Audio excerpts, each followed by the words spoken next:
Hello everyone, this is CJNovo992 and today we're back for another brand new video again, people. But I'll be honest with you, I have absolutely no idea if you're even going to be here watching today's video because we've already uploaded today discussing the latest signing, the first signing of the summer rebuild at this football club like 2 hours ago. And now I'm sitting here uploading again, and if you know anything about YouTube, it means they're going to kill one of those videos. It's either going to be the Kieran Dowell one, or I think it's probably going to be this one. So aye, if you are here, by the way, any support would be absolutely sensational by smashing that like button to at least try and get up. Any people recommendations, apparently, people, his cousins with Charlie Sheen, if you know, you know. But aye, we're here, ladies and gentlemen, to discuss Rangers 2, Hearts 2. Now, normally that type of scoreline would actually bring a lot of anger, frustration and pain. I'd be sitting looking at the ceiling thinking, why me, people, why me? But it's no really like that today, and I find myself in a very, very strange position because I sit here and I've said to you there is no meaningless games for Rangers. There's never is. When you pull that shirt and you've got in, and I want to win every single game. But without sounding like a complete contradiction here, people, maybe I am, you can call me out in the comment section below, I thought that mindset was almost taken away from every single fan that supports this football club. The second we saw the starting 11, we went, oh, it's a testimonial. Like anyone else feel that? Like the second you saw that starting 11 and it sank into the eyelids, it went right through to the cerebellum. People, you went back and just got a completely different vibe about this game. And aye, there was a testimonial feel to this game. So I'm going to try and discuss the game as fairly as possible. But again, I don't know how angry or frustrated I can be at this game when you saw the goalie, who again is clearly on a decline, coming back in to get his goodbye in this game. A midfielder in Glenn Kamara starting over someone who's performing very well over the last couple of weeks and getting his first start in 3 months, people, to get his goodbye. You're rejigging the front three that has been absolutely brilliant in the last couple of games, fully running energy and creativity with no really anyone in a set position. It's been flawless, it's been energy driven, there's no egos there, and it's all been workload related. That reverted back as we brought in Alfredo Morelos to get his goodbye. And aye, ladies and gentlemen, they did get their goodbye, and I'm not going to sit here and be a sourpuss and try and pretend that I didn't feel sad when I saw it. Like, I'll tell you how I feel, right? Once it was done and you seen them getting the regard the honour and they're walking round and the interviews and that, you do feel sad, and it is a crap feeling because they have gave us so many memories, and we've shared that right here on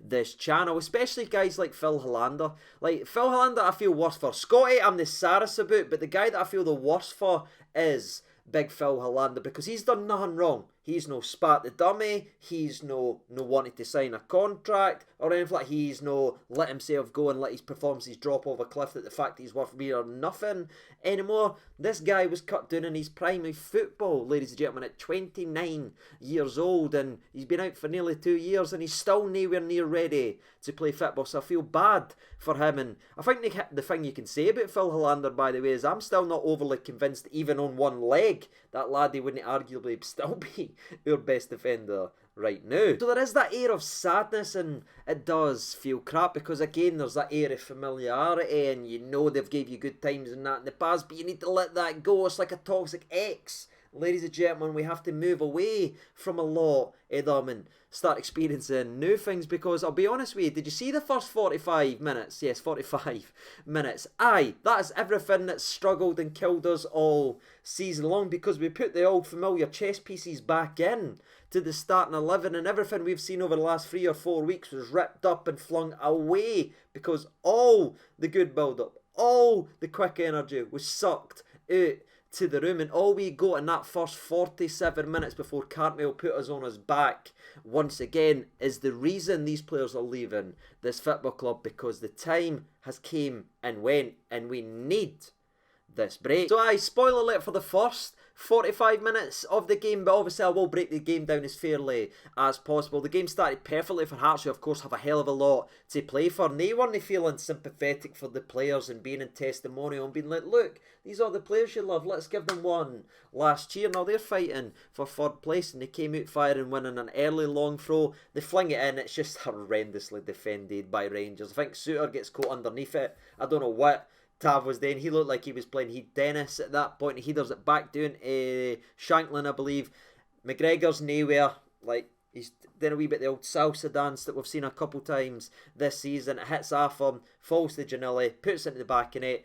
The most irrelevant thing, people, was the fact that they blew that as offside. Does anyone know why they blew that as offside or flagged that for offside? Because I still don't. I looked at it, I went, that's a goal. Then I seen the offside, I went, why is it a goal?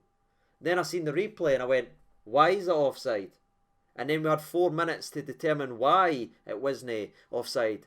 It was clearly no offside, and eventually after 3.5 minutes, ladies and gentlemen, it was given, and Hearts took an early lead and had the perfect start in this game, looking at, again, a sympathetic testimonial Rangers side who looked like a charity match that was actually getting played. Now, where I have dropped the wee bit in the McGregor salsa line is he didn't end up coming off his line quick enough. He did make a save in the 6th minute after. Giannelli does very well to turn away for Leon King. I quite liked that battle again. King, still a young lad, he's still learning the game, but he's fast, he's raw.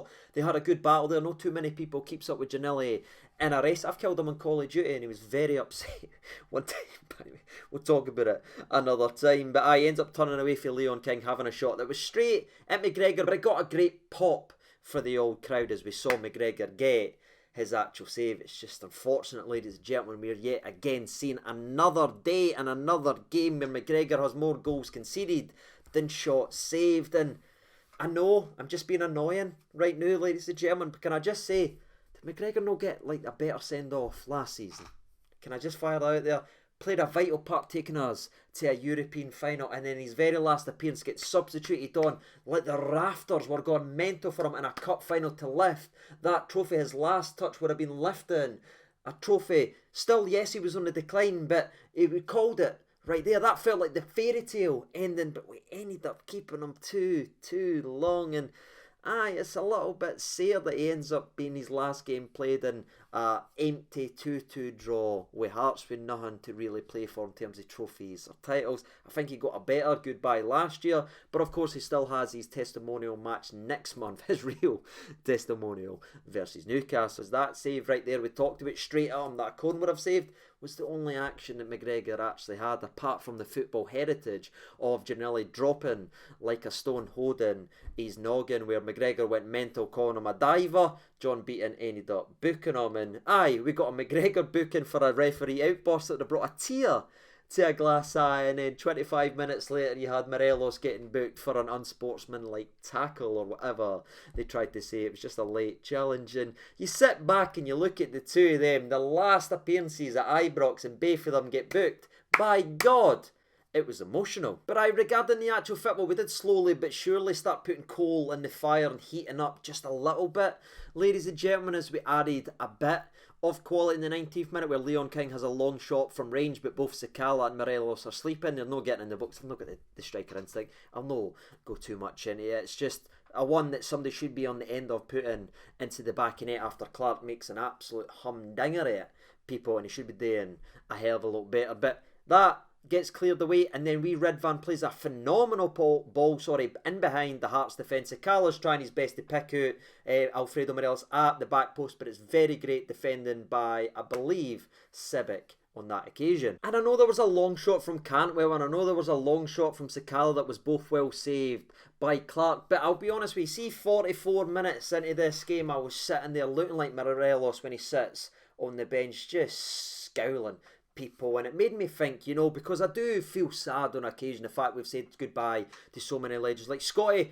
Hurts to see him go and everything like that, but when you see the game getting played like that, when you see the Morelos season that come back in and it changed back from what we were to what that was, and it was such an air of familiarity that first 45 minutes with how slow and methodical it ends up being when you've got Kamara in the midfield, the Morelos leading the line, McGregor in the goals. You get back, you get sad looking at the TikTok videos and you think about how great they are, and you're seeing all the compilations, you're saying, nah, I wish they did stay. Then you see 45 minutes like that and you say, nah, it's the right decision. But of course, where there was familiar frustrations and familiar sorrows to this Rangers side, there was someone again just injecting quality to this squad, and he refused to allow it to die out and become a 1-0 thing at the first half, as it ends up picking up the ball, plays a nice little chip pass out to Morelos. Morelos tries to play it back to Cantwell, to be fair to him, but I believe Hill ends up slipping and headering the ball right off the crown jewelleys of the hair-banded wonder, and he runs through on goal. And what I really love about Cantwell here is he's got Sakala. He'll see him,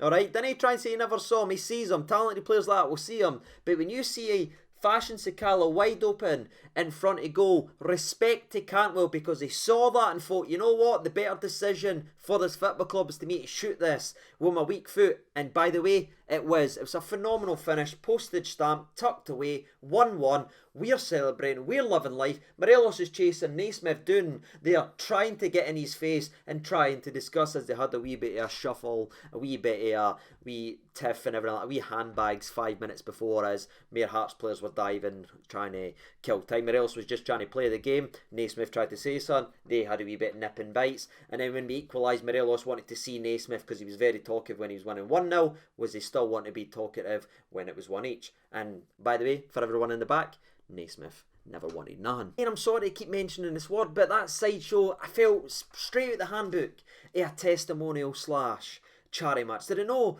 Do you like seeing that? You sit back and laugh and you think of all the mad memories that Morelos and that's the had. But this was supposed to be an SPFL matchup. We're supposed to be continuing a winning run going in to the end of the season. But aye, we made so many changes. We made clear what it was. So we got wee moments for everyone in the first 45 minutes, along with the familiar pain. But we go in, what was going to be the actual change, and what was absolutely fantastic, ladies and gentlemen, is the change that happened in the second half wasn't maybe personnel, but it was attitude. It was, right boys, enough of the charity match nonsense, let's actually start playing, because we were trying to force feed Morelos too much, we were trying to get Kamara on the ball too much, get back to playing what is our football, and that's Raskin dominating and Cantwell being the guy. Caswell, apparently, maybe that's the ship name, ladies and gentlemen. We started hot in the second half, very like Hearts started the actual first half, and we get a goal within 3 minutes, scoring in the 48th minute after a mix-up by Hearts. Sakala runs through, plays under the goalkeeper, but because it's a Sakala shot, there's a bit of chaos as it's still trickling over the line. Hill tries to get there and ends up knocking it into the back of net, whilst Alfredo Morelos was running like towing a caravan behind him, trying to kick that ball into the back of net. I wanted him to reach it, but he was never reaching it, the big lad there. And Hill's very lucky the ball went over the line when it did, or big Alfredo was sending the boy to the shops and recreating one of Scotty Arfield's famous goals when he scored a goalie at Tynecastle. But it goes over the line, we're 2-1 up. It should be the start of us kicking on. And if you want a fun fact, and no, not that one, ladies and gentlemen, we scored in the 48th minute in the first half, and we scored in the 48th minute in the second half. What?